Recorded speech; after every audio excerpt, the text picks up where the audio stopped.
Hola, ¿qué tal? Muy buenas. Bienvenidos al episodio número 32 del Ciclismo que Suena, el podcast de Best Cycling Brands. Gracias una vez más por estar ahí a todos los que fielmente nos escucháis.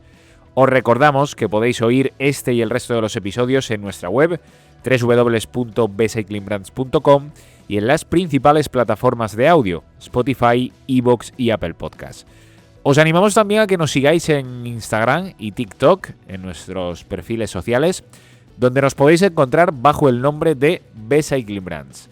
Y también os animamos a que os suscribáis al podcast en cualquiera de las plataformas que os citaba antes. Suscribíos también a la newsletter de Best Cycling Brands, porque además de una recompensa implícita por hacerlo, por el simple hecho de suscribiros en cualquier momento, para celebrar este episodio, entre todos los que rellenéis el formulario que os dejamos en las notas del capítulo y en el enlace también de este episodio del podcast, lo que además os va a hacer formar parte de nuestra comunidad, decía que entre todos los que rellenéis ese formulario vamos a sortear un maillot Adura Oscar de manga corta de la marca Alpine Stars. Con esto, con la marca involucrada en este episodio, os doy pistas, os empiezo a dar pistas de quién o quiénes son nuestros invitados. Si además os cuento que hace apenas unos días se celebró en la prueba anual del DH San Andreu de la Barca el Campeonato de España de Descenso, ya sí que os lo estoy diciendo casi todo. Los que sois oyentes desde el principio sabéis que inauguramos este podcast, El Ciclismo que Suena, con una entrevista a los Jorba Brothers, que son naturales de San Andreu de la Barca y colaboradores activos del DH de su localidad. En aquel entonces los invitamos a los cuatro hermanos, Ignasi, Pau, Ferran y Guillem, y ahora vuelven los dos últimos para analizar ese reciente Campeonato de España, su involucración en la carrera, siendo este año, o habiendo sido este año celebrado en San Andreu de la Barca, en su localidad, en el DH que se celebra cada principio de marzo. Hablamos también, o hablaremos, del momento actual de la disciplina de descenso a nivel amateur y también de competición, con la nueva regulación y el nuevo acceso de equipos y estructuras a la Copa del Mundo, y vamos a hablar de muchas cosas más. Os dejamos ya con ellos, no sin antes daros, como siempre, las gracias de nuevo por estar ahí. Guillem, Ferran, ¿qué tal? Muy buenas, ¿cómo estáis? ¿Qué tal? Buenas. Buenas, José Luis, muy bien. Grabamos pocos días después este 32º episodio del Ciclismo que Suena de la celebración del DH de San Andreu, que es una competición, una prueba de descenso en la que vosotros tenéis una involucración no pequeña, formando parte de la organización, compitiendo, estando un poco a cualquier cosa que pueda surgir. Así que entiendo que con esta involucración de la que ahora hablaremos y que ya anticipo yo, digo que aún casi con resaca emocional, ¿no? Un poquillo, bueno, emocional y física. Empezó cansado de estos días de estrés y de non-stop. Aparte el tiempo este año ha sido bastante exigente y ha sido durillo, pero bien, muy contentos de cómo haya toda la edición. Sí, algo cansado. Sí, es verdad que en verdad no nos damos cuenta de la de cosas que hay para preparar una carrera así y hasta que no estás dentro no te das cuenta de todo lo que hay antes, durante y después. Vosotros fuisteis ahora que hacía repaso y hablaba o intentaba recordar en qué episodio del podcast de Best Cycling Brands estamos, que como decía, creo si no me falla la memoria, que es el 32, vosotros, junto a Ignasi y Pau, vuestros hermanos, fuisteis los primeros invitados, o sea que gracias por partida doble, por permitirnos empezar con este proyecto de generación de contenido y gracias por estar una vez más ahí. Gracias a ti, José Luis. Encantado. ¿Cómo ha ido? ¿Cómo ha ido el DH San Andreu este año, chicos? ¿Qué valoración hacéis? Vosotros que, como decimos, lo vivís muy intensamente desde dentro y que este año, además, ha sido Campeonato de España, que no en todas las ediciones lo es, aunque es una de las pruebas más icónicas de las que se celebran en España. Pero ¿cómo ha ido este año? ¿Qué valoración haríais? Bueno, al final ha sido una edición que era algo especial, como bien comentas, era Campeonato de España. Algo poco usual que sea a principios de año, pero por cuestión de fechas y disponibilidad y tal, acabó siendo así en San Andreu. Y valoración general yo creo positiva. Fue un gran fin de semana cuando se cerraron inscripciones unas semanas antes, bueno, unos días antes estaba full, había mucha gente esperando y tuvimos que dejar a corredores fuera, pero es que al final es como la referencia, ¿no? Del descenso nacional. Es cierto que no es un circuito nada de otro mundo, el desnivel, el desnivel es el que es justillo, pero creo que fue un gran fin de semana y lo único, la lluvia. Fue un poco complicado porque llovió y se convirtió todo mucho más difícil, más físico y la carrera también se vio pasar por agua. Pero bueno, en resumen creo que positivo. Porque Ferran, decía yo que vosotros, bueno, formáis parte del Motoclub San Andreu, que es el club organizador o coorganizador de la competición, de la carrera, y como parte, además de competir, estáis haciendo otro montón de cosas desde los días previos. Ese montón de cosas, ¿qué incluye? A ver, yo personalmente la verdad que este año me he escaqueado un poco de estar aquí de Andorra, un poco lejos, pero también hay mucha parte de logística, de hacer mails, de contactar a gente. Y así por encima yo diría que principalmente antes de la carrera es el tema circuito, ahí es donde ponemos muchas ganas, intentar dejarlo todo fino. Después, durante la carrera, bueno, está todo el tema pues desde la pantalla de televisión hasta el bar, montar todo lo que son las vallas, la llegada, el tema de la salida. Y evidentemente después, final de carrera, pues recoger todo y asegurarse de que quede todo impecable y como si no hubiera pasado nada.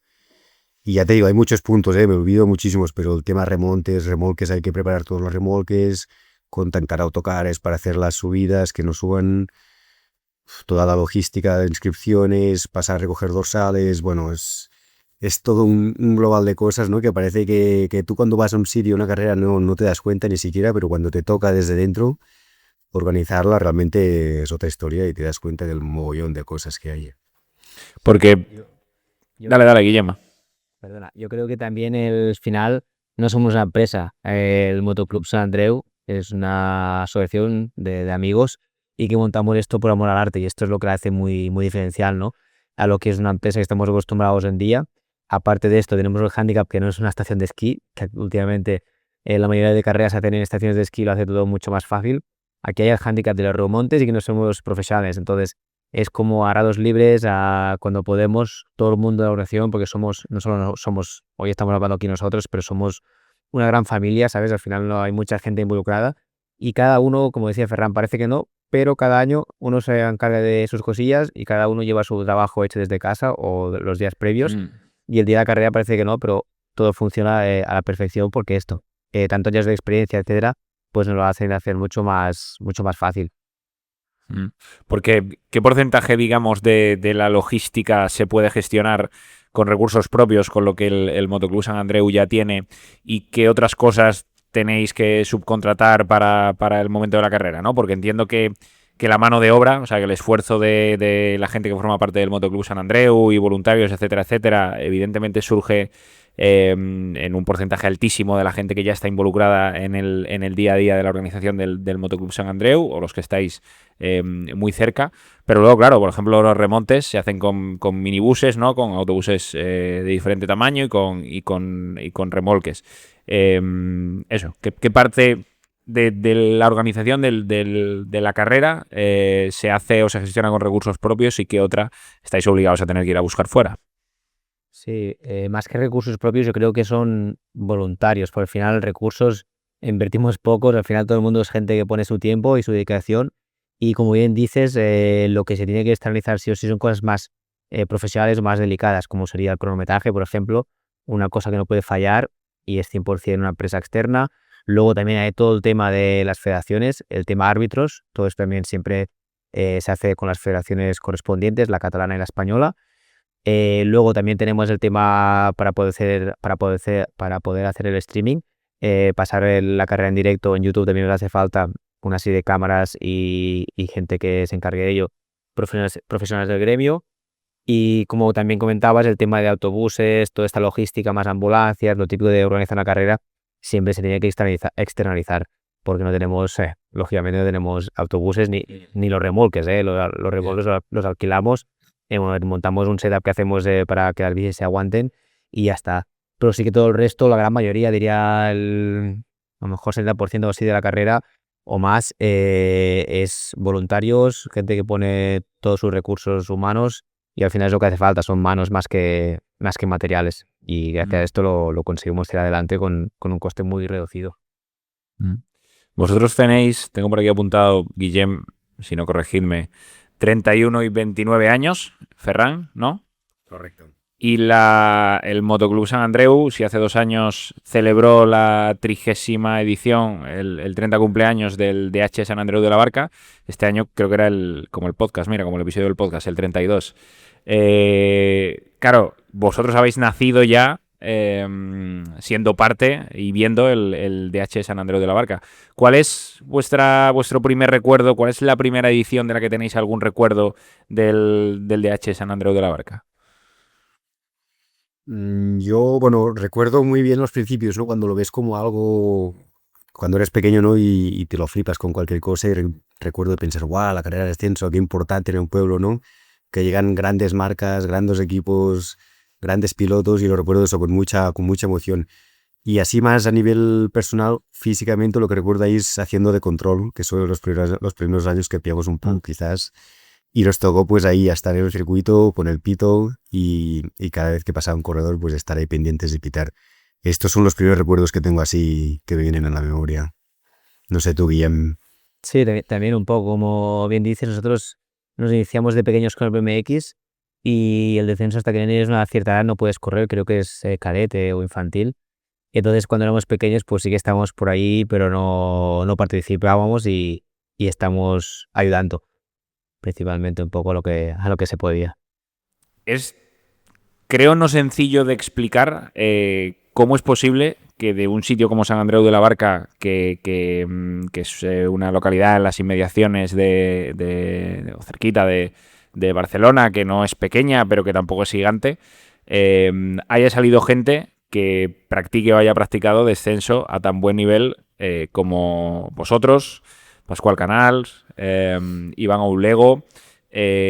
Todo esto se explica por el trabajo que hace el Motoclub San Andreu. Es decir, si no existiera el Motoclub San Andreu, sería inviable que hubiera tanta gente con buen nivel y con menos nivel. Quiero decir, no necesariamente gente que haya tenido que hacer cosas importantes en campeonatos de Copas del Mundo, campeonatos de España o Copa Catalana, ¿no? Pero todo lo que ha ocurrido, lo bueno que ha ocurrido alrededor del descenso de competición en la zona se explica porque existe un proyecto como el del Motoclub San Andreu. Sí, yo creo 100%. Al final, si nos remontamos a los inicios de este club, como bien dice el nombre, es Motoclub. Los inicios fueron en el mundillo del trial, en moto.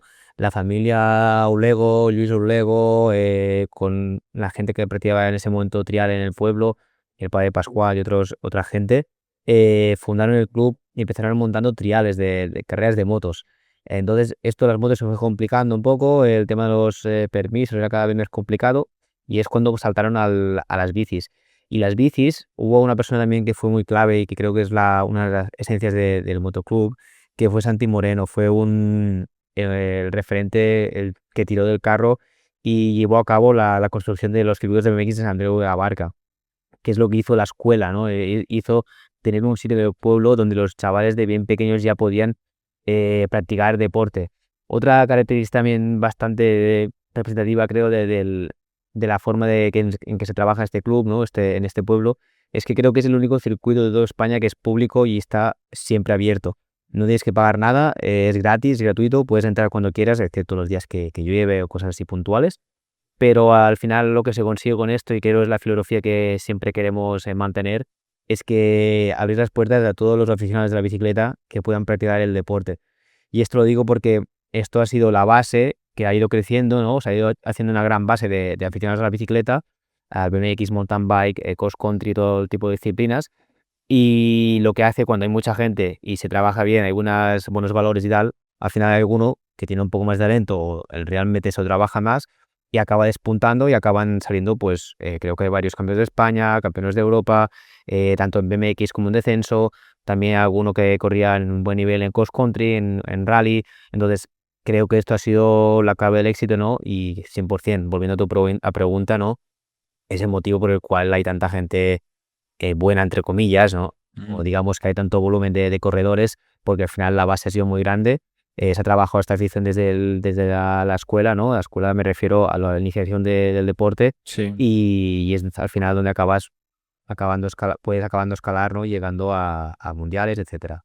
Un poco, creo, el Porque la actividad principal, además de la organización del fin de semana del DH del Motoclub Sant Andreu, ¿cuál es? ¿Cómo se organiza? O sea, ¿hay escuelas por edades o por niveles? ¿Cuál es un poco el flujo diario del Motoclub Sant Andreu? Yo creo que la base un poco del motoclub es promocionar la bici. O sea, al final sí que nos gusta tener campeones y estar adelante, pero lo que nos gusta más, lo que nos apasiona es tener gente, chavalillos en bici por el pueblo, ¿no? Y ahí es donde hay la base, lo que decía un poco Guillem, ¿no? Cuando tienes 50 chavales, seguro que sale uno que sale bueno, ¿no? Y la filosofía del motoclub es centrarnos en este tema. Entonces hay la escuela de BMX, que hay cada semana hay 2 tardes por semana, si no lo digo mal, que hacen clases. Se organizan por edades, correcto. Se hacen varias franjas de edades y depende también del nivel, obviamente. Siempre hay, pues puede ser un poco variable.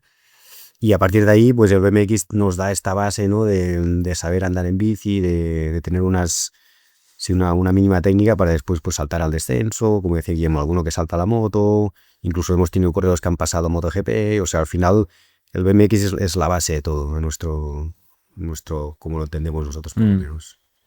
Y funciona con voluntarios. Entiendo que los profesores y la gente que atiende el motoclub es apasionados de la bici, que llevan o toda la vida o parte de su vida por lo menos allí, y que de manera altruista, ¿no? Ceden su tiempo para dedicarlo a los chavales, a la base, a la cantera. Eso es, el final. Todo empezó con el Santi, que empezó a crear esta escuela, a hacer las clases semanales, y todos los chavales más o menos que hemos pasado por ahí, alguna de nuestras edades hemos hecho de monitores, hemos estado unos años haciendo clases a los más pequeños, y ahora actualmente el que se encarga de esta escuela es Iván Ollego, que sí que está más involucrado. El tío está siempre ahí, es el profesor oficial, digamos, de la escuela, con su titulación, etcétera. Y sí que hay un pequeño coste, pero creo que es algo muy simbólico, porque si lo comparamos con, yo qué sé, con un fútbol, ¿no? Que le puedes pagar a ti, Sí. o un básquet, creo que el coste es súper mínimo, y lo que queremos es esto, que haga la afición esta, de hecho vienen muchos niños y niñas de otras poblaciones a practicar, a entrenar BMX en Sant Andreu. Y hablamos de BMX como nombre para ponerle, encasillarlo en una disciplina, pero lo que se practica es bicicleta. Iván lo que hace es, les hace curvas, les hace bajadas, de saltos, todo tipo de entrenamientos con bicicleta para que el chico, el niño o la niña pueda coger estabilidad sobre 2 ruedas. Como decía Ferran, es la base, como en el caso de otras disciplinas, en moto, por ejemplo, el trial no es muy clave, o en bici también va muy bien. Es la clave, ¿no? Para que luego cualquier pueda ir en bici, ¿no? O moto incluso, ¿no? Como decía, tenemos a Xavi Artigas, que también era corredor de BMX de pequeño, ¿no? Y ahora está en Superbike, SEO.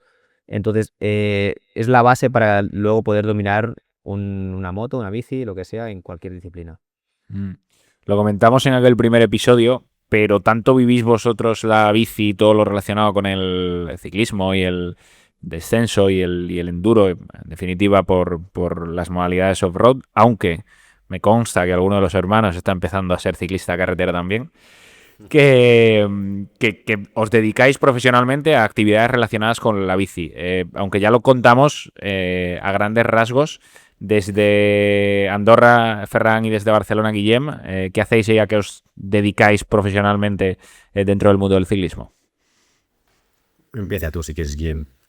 Bueno, sí, como bien dices, al final es nuestra pasión, ¿no? Las 2 ruedas es lo que nos ha llevado a estar dentro de este mundillo, y como bien dices, también a nivel profesional, pues cada uno ha cogido su camino, pero nos hemos ligado a marcas del sector. Por mi parte, yo soy más de marketing, el resto de hermanos son más ingenieros, nos hemos partido un poco aquí las aficiones y también no sé, a nivel laboral. Y yo estoy concretamente en la marca Grupo KTM, que hemos tenido, por ejemplo, también un proyecto de Husqvarna y GasGas y Bikes. Y ahora vuelvo a estar un poco centrado en lo que es marketing de KTM Motos. No tiene nada que ver, de hecho, el grupo KTM Bicis a las motos. Y sí, como dices, estoy involucrado en esto, y a raíz de la afición. todo es una rueda, ¿no? Que conoces a uno, luego a otro y acabas linkado en el mundillo siempre. Y yo actualmente estoy en Comensal, aquí en Andorra, como ingeniero, como decía Guillem. Empecé más relacionado con el tema carreras, con el equipo de Comensal de Copa del Mundo, haciendo soporte de prototipos, etcétera. Y ahora he pasado más a lo que es producción, o sea, las bicis de serie, de hacer seguimiento, del barco en Taiwán, que al final todo se fabrica allí. Y mi puesto es un poco ¿no? Como de estar al tanto de que todo lo va bien y todo va adelante.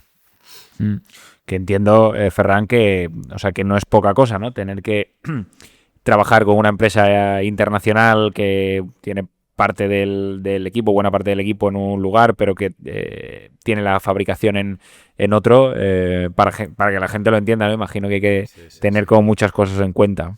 Ahí has dado el clavo. Sí, José Luis, al final es complicado porque aquí diseñamos unas cosas, pero al final todo se fabrica en Taiwán y China y a veces es complicado, ¿no? Hay que estar muy, muy encima con los proveedores para asegurarnos de que realmente hacen lo que pedimos en cuanto a diseño, en cuanto a espesores de tubos, en cuanto a pintura.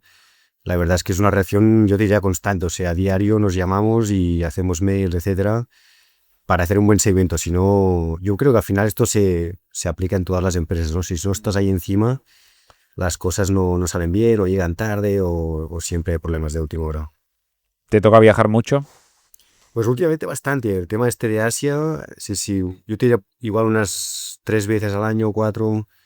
Y encima tenemos varios proveedores. No solo o sea, Comensal fabrica cuadros de bicis y tenemos o sea, dependiendo del tipo de bici, ¿no? Si es para niños, si es una bici más de descenso, si es una bici más de enduro, pues tenemos varios proveedores. Entonces hay que siempre estar encima de ellos.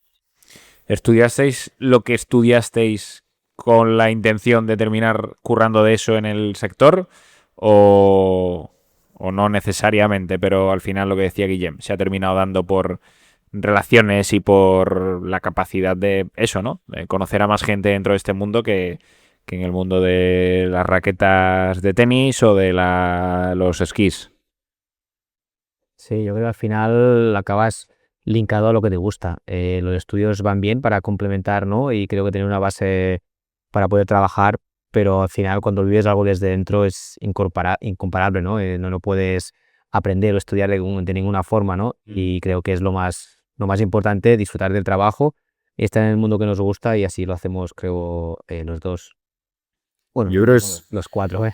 es algo que de pequeños era como un hobby, era algo un poco sin importancia, ¿no? Lo que son las bicis, las motos, las ruedas en general. Y incluso nuestros padres decían, no, hay que estudiar, hay que centrarse en los estudios y asegurarse un futuro. Y ahora nos damos cuenta, ¿no? Que al final, gracias a la pasión esta, pues al final también conoces a gente, haces contactos y a partir de ahí, pues te abre muchas puertas, ¿no? Yo estoy agradecido al mundo de la bicicleta porque te diría que prácticamente en toda mi vida hasta ahora ha sido siempre sobre ruedas, ¿no? Antes de estar aquí en Comensal estaba en otra empresa también de componentes de bicis, anteriormente en una de motos, así que siempre al final hemos estado súper involucrados al mundo de las dos ruedas, yo diría. Competís, de hecho, tenemos entre nosotros, hay uno de los tres que es campeón de España Master 30, recientemente proclamado además. Eso, ¿no? Que vosotros competís y habéis tratado de competir a buen nivel en el mundo del Gravity. Sí, a ver, Master Teta suelen allá jubilado, ¿eh? Es un poco... Pero es real, ¿no? Es real, es real. Sí que salió una buena bajada y pudimos ganar el Campeonato de España, pero al final, bueno, lo importante es los élites, los que están delante de Scratch y en este caso, si hablamos un poco de historial, del pasado, ¿no?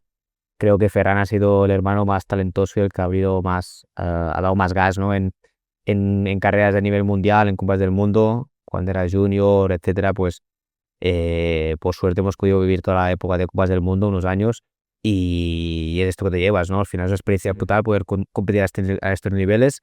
Es cierto que a día de hoy nuestra posición laboral, familiar, etcétera, no te permite entrenar lo que te gustaría y tienes otras prioridades y no estás en el nivel que a lo mejor tendrías si entras a fondo, pero sí que seguimos compitiendo y disfrutando de la bici. Al final lo que queremos es disfrutar y tanto como bien dices, ¿no? Tanto corremos una carrera de enduro en bicicleta, como algo en e-bike, como un descenso, como también alguna salida más en bicis de carretera, etcétera, pues intentamos combinar todas las disciplinas para poderlo pasar bien.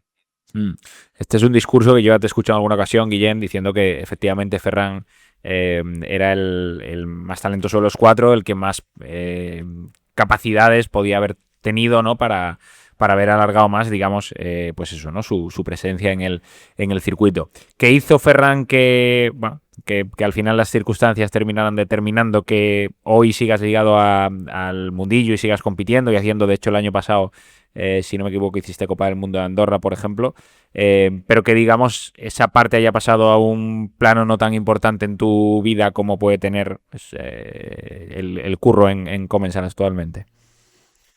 Bueno, hay un tema importante. Yo creo que al final, bueno, primero te voy a decir que Guillem también ha estado ahí delante, que siempre es un poco humilde y al final él también ha estado ahí corriendo Copas del Mundo y hemos tenido épocas muy buenas. Pero al final lo que tiene la competición de alto nivel es que tienes que estar 100% involucrado. Es un sacrificio súper grande y hay una parte que nunca vemos o que nos cuesta un poco ver, es el tema de las lesiones, ¿no? Que es parte de la realidad. Cuando estás ahí compitiendo a alto nivel, cuando vas al límite, cuando vas rápido, pues puedes tener caídas y lesiones graves. Yo tuve alguna mala experiencia y quizás esto fue lo que me frenó un poco, decir, ostras, vamos a echar un paso para atrás, ¿no? Y realmente pues a buscar faena, a buscar otras oportunidades, ¿no? Y quizás esto fue lo que me frenó un poco. Y también me gustaría decir que al final, ostras, es curioso porque aun teniendo lesiones importantes, ¿no? Que dices, guau, es que no quiero saber nada más de la bici, al final es un poco como una droga, ¿no? Vuelves a engancharte a las dos ruedas y a seguir queriendo trabajar en las bicis e incluso a competir de nuevo, ¿no? O sea, es algo que realmente es pura pasión, ¿no? Sí, porque esa mala experiencia, o una de esas malas experiencias que hablabas relacionada con las lesiones, Ferran, fue en una competición, ¿no? En Estados Unidos, que luego te hizo estar, pues eso, un tiempo inmovilizado, que creo que estabais juntos. O sea, ¿qué fue lo que pasó y cómo gestionasteis una situación que imagino, porque Guillén sí que me ha hablado del tema, que además vosotros erais muy jóvenes, os pilló juntos, pero que en cualquiera de los casos tuvo que ser una experiencia muy dura, pero a nivel vital también un aprendizaje, que evidentemente cuando pasa algo así de importante nunca nunca compensa, pero que en cualquiera de los casos sí que es algo que entiendo que también es aprendizaje, ¿no? Sí, la verdad es que no tengo muy buen recuerdo, es algo que lo pasas fatal, realmente es duro cuando tienes una lesión así, pero también cabe decir esto, ¿no? ¿Fue una caída, Ferran? Fue una caída, correcto, sí, estuve ahí en Mont-Saint-Anne, en una Copa del Mundo en Canadá, y una caída con la mala suerte de que tuve un fuerte impacto aquí en la barriga y eso me provocó bueno, como el estómago que se abrió, ¿no? O sea, una lesión interna que es de lo peor que te puede pasar, es muy doloroso y es brutal porque desde fuera estás bien, ¿no? Ni siquiera tienes una herida, un arañazo y desde fuera, realmente, desde dentro estás fatal. Y lo que quiero decir también es que al final, ahora me doy cuenta que valoro mucho más los pilotos que están ahí profesionales, ¿no? Que están adelante y me quito el sombrero, ¿no? Porque al final no es fácil de tener lesiones así, de volver a estar ahí adelante y de seguir luchando por victorias y supongo que es lo mismo, ¿no? Un poco si no has estado ahí dentro, si no lo has vivido, no puedes llegar a entender lo difícil que es llegar a ser un piloto profesional y estar ahí adelante, sea cualquier sea la disciplina, desde moto, bici, fútbol. O sea que yo desde mi experiencia quiero como, bueno, no sé, valoro mucho, ¿no? Los pilotos, los jugadores, los deportistas de élite que han pasado por lesiones y han vuelto a estar ahí adelante, así que me quito el sombrero. La confianza, ¿no? También al final creo que son deportes que es muy importante, ¿no? No solo el estar fuerte físicamente, sino que también muchas veces lo que es la confianza, la cabeza, etcétera, juega una gran parte, ¿no? Del resultado final. Y creo que también, hostia, a veces cuando hay lesiones de estas graves y tal, quieras que no acabas siempre, ¿no? A lo mejor bajando un puntito y mucho mérito, ¿no? Para todos los pilotos que pasan baches de estos, ¿no? Y luego, de hecho, muchas veces, ¿no? El que ha ganado no sé cuántos mundiales, tiene una lesión, pasa un año o dos que no puede hacer nada y luego cuando vuelve a ganar un mundial, ¿no? Después de esta mala experiencia, ¿no? Casi que parece que lo valore mucho más, ¿no? Que el primero, que los primeros.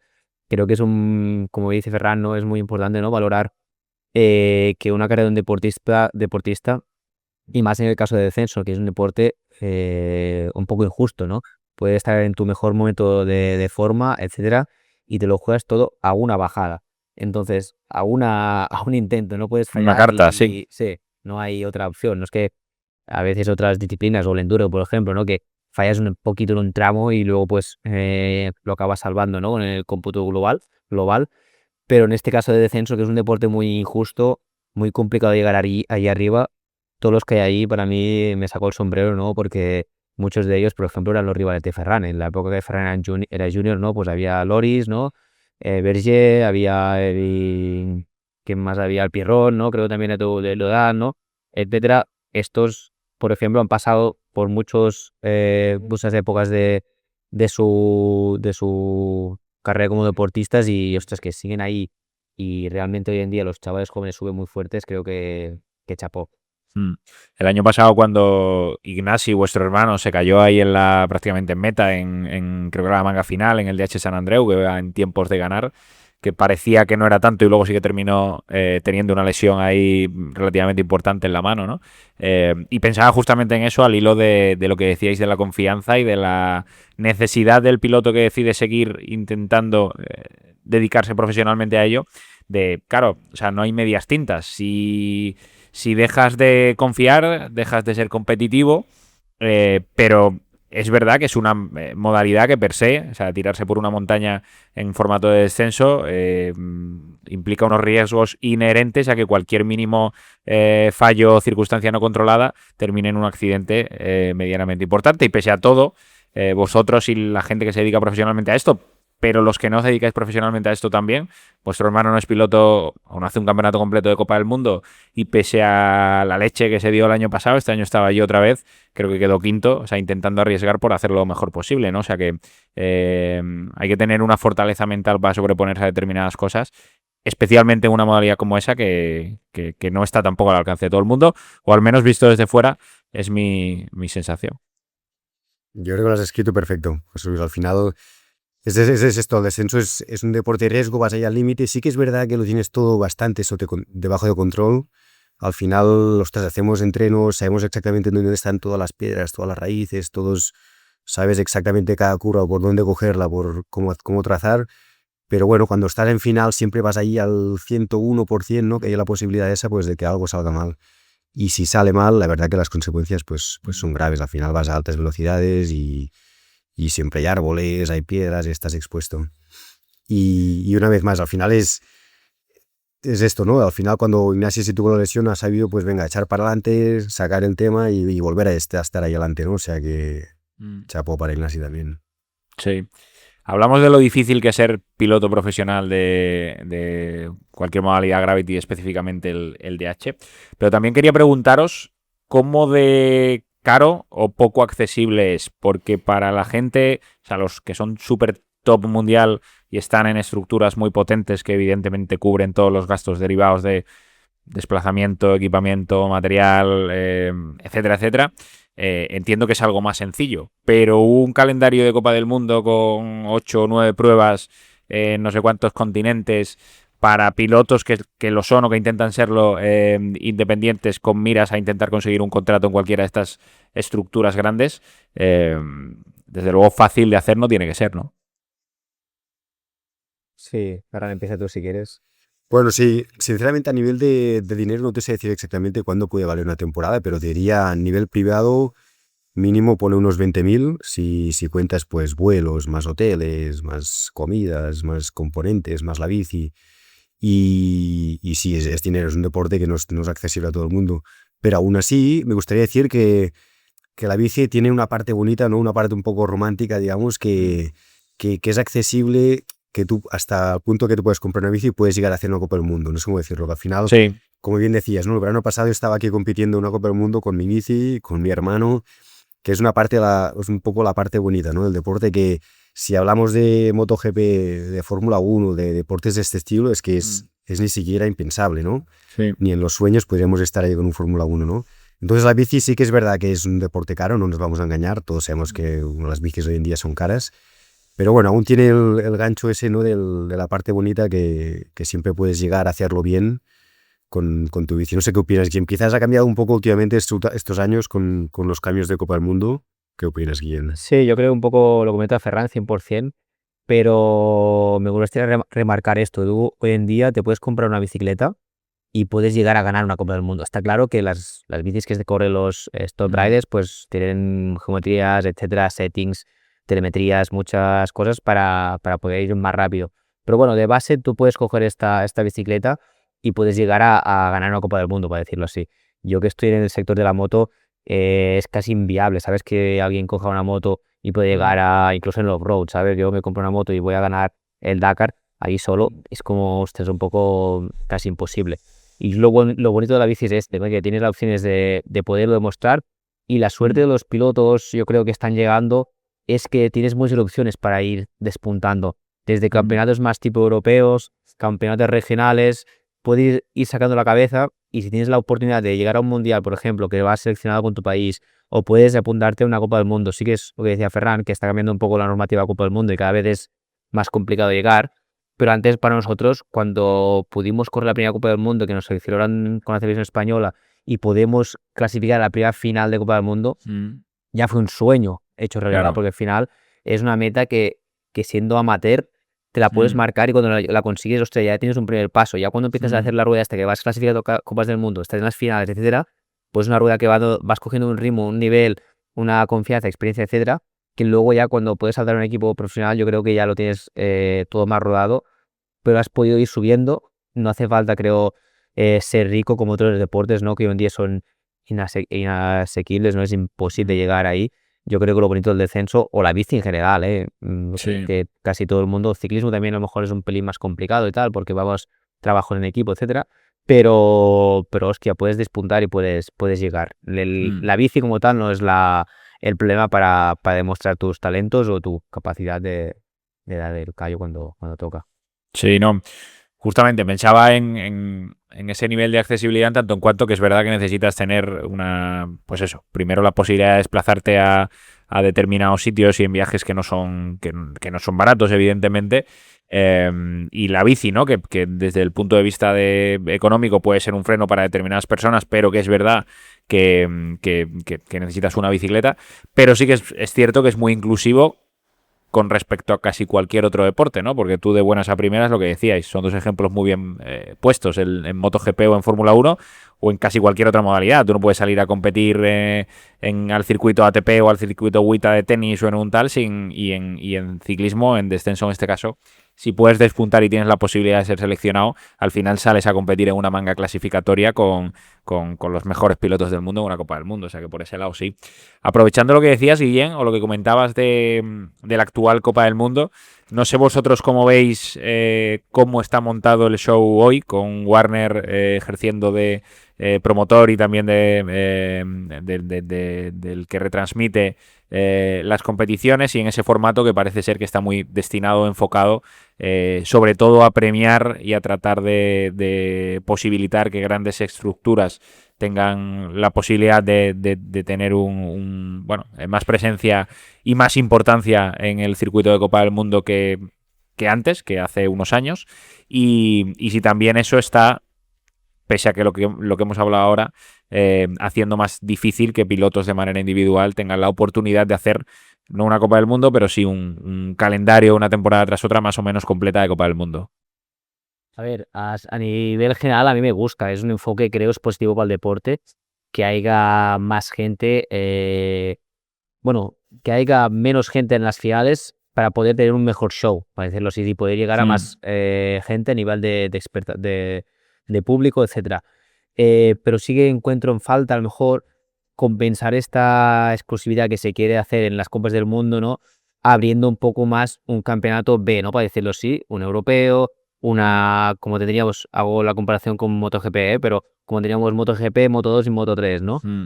Un poco campeonatos o carreras previas, los días previos, no sé cómo se tendría que enfocar. Sí, que no sea todo o nada, ¿no? Que no haya un salto gigante Que no lo entre limites la todo élite. al Campeonato de Francia y luego ya Mundial, ¿no? Ostras, que tengas un circuito europeo bastante potente, que a lo mejor los días previos se pueda correr en estos circuitos igual que la Copa del Mundo, pero clasificando para otros campeonatos, etcétera. Y luego si quieren dejar pues 20 tíos o 30 o 40, no sé, top, para lo que es el espectáculo y hacer una final mega espectacular, súper ajustado y tal, no lo veo mal, y que las marcas pongan dinero y se vea un impacto bastante potente. No sé, Ferran, qué opinas, pero yo creo un poco el planteamiento que tienen es este. Sí, correcto. Y me gustaría añadir que a veces, bueno, como estamos en el mundillo, pues te hablas con uno, hablas con otro. El otro día hablaba con el chico de Moonraker, con el manager, y me decía esto, que ha subido todo muy de precio, ¿no? En cuanto a equipos para inscribirte para como equipo UCI para hacer con la Copa del Mundo. Es mucho más caro, y en cambio los pilotos desde dentro se quejan que a nivel de sueldos, ¿no? Tampoco no se ha duplicado, ¿no? Digamos que todo ha subido mucho, y ahora es mucho más cara la inscripción a Copa del Mundo, llevar un equipo a la Copa del Mundo, por el tema de retransmisiones, por el tema de todo mucho más profesional, pero quizás falta también pues eso, ¿no? Que aumenten también a nivel de sueldos para los corredores.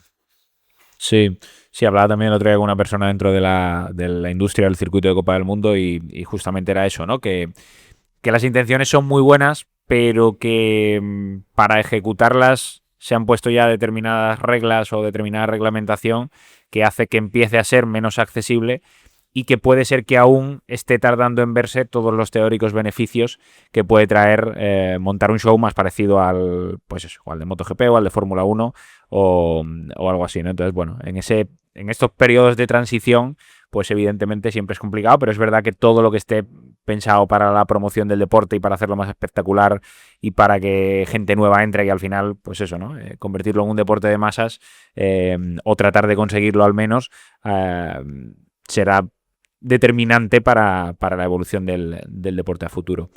¿Qué planes tenéis vosotros para este 2026 en lo que al DH se refiere después de haber abierto temporada en San Andreu? A mí personalmente me gustaría estar ahí en las Copas Catalanas, por lo menos, que siempre es un campeonato así muy interesante a nivel catalán, bueno, a nivel español diría, porque viene gente de toda España. Y este año tenemos Andorra, tenemos Viella, hay circuitos guapos, así que me gustaría estar allí. Y quizás alguna Copa de Francia, algún europeo, como comentaba Guillem, ¿no? El campeonato IXS, que es un buen campeonato a nivel europeo, y a ver si podemos estar alguna ahí.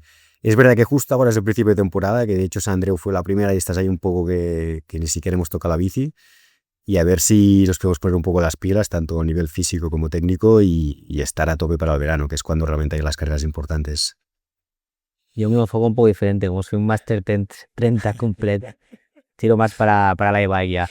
Y yo a ver si puedo hacer también alguna carrera así más de Maxi Avalanche, alguna historia así con las e-bikes, algo de enduro, algo de descenso también, 100%, alguna carrera, pero combinar un poco todo.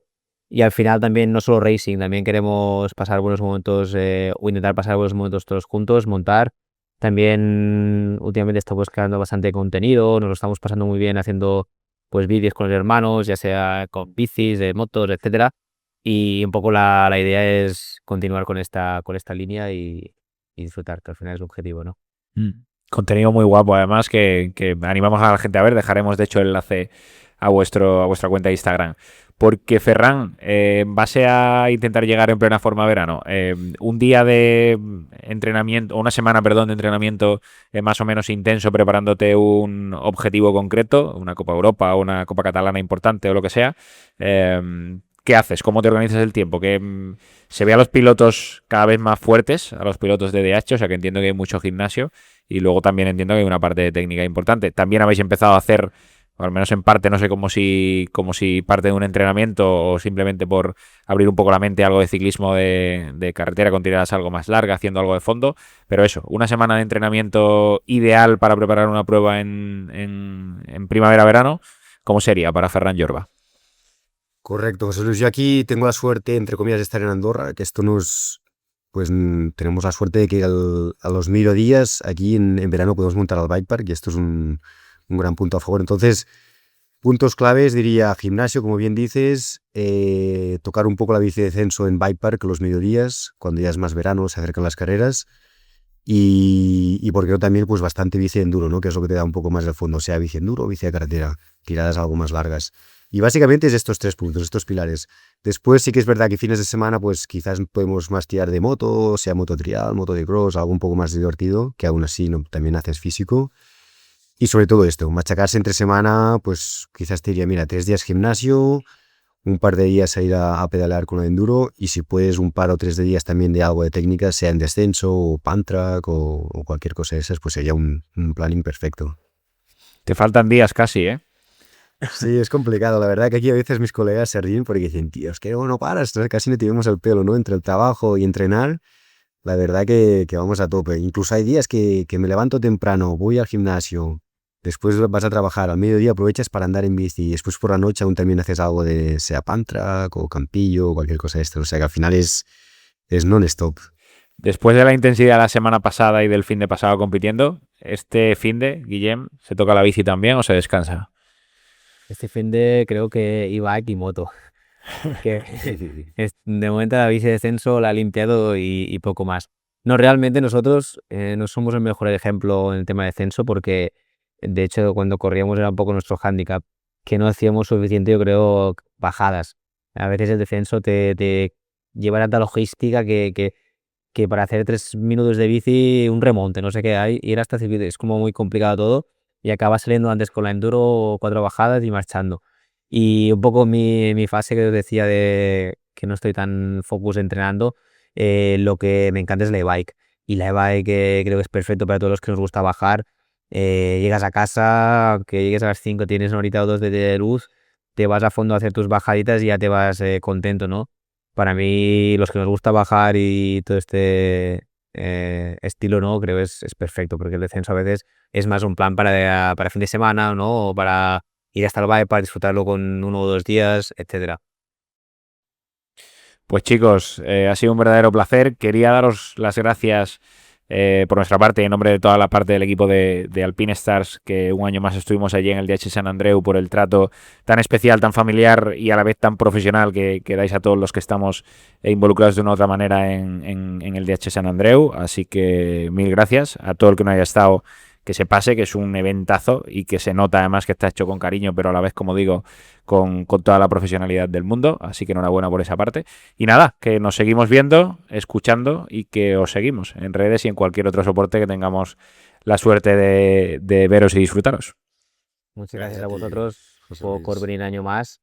Y también agradecer que aquí estamos hablando nosotros, pero me repito, quiero dar gracias a toda la gente del motoclub, todos los voluntarios, toda la gente que se implica en esta carrera, que lo hacen posible, no es cosa de nosotros, ni mucho menos. Y al final creo que es el éxito y la gracia, ¿no? Que esto lo hacemos para disfrutar, para pasarlo bien. Montamos una carrera que creo que tiene un potencial de futuro, incluso tenemos ideas para años próximos. El descenso es el que es, el desnivel es el que es, pero lo que dices, ¿no? Es una fiesta. Cada vez hay menos carreras de esta categoría en nuestro país y yo creo que aún le podemos dar una vuelta más de cara al futuro con nuevas ideas y que al final sea un punto de encuentro para los riders, para las marcas, ¿no? Y podamos pasar un fin de semana en grande. Y gracias, José Luis, también por hacer este podcast, ¿no? Que al final, ostras, estamos súper cómodos aquí, estamos como hablando como si estuviéramos otro día ahí en la carpa Alpine Stars, así que nada, lo hace súper fácil y súper familiar. La próxima, Ignasi y Pau, que les hemos hoy dejado de lado. Somos de la casa para un podcast, cuesta entendernos aquí dos a ver quién habla, imagínense 4. Y eso que nos vemos las caras en vídeo, ¿no? Telemáticamente. Chicos, lo dicho, verdadero placer. Abrazo a los dos. Gracias. Gracias a ti. Gracias a ti, un abrazo.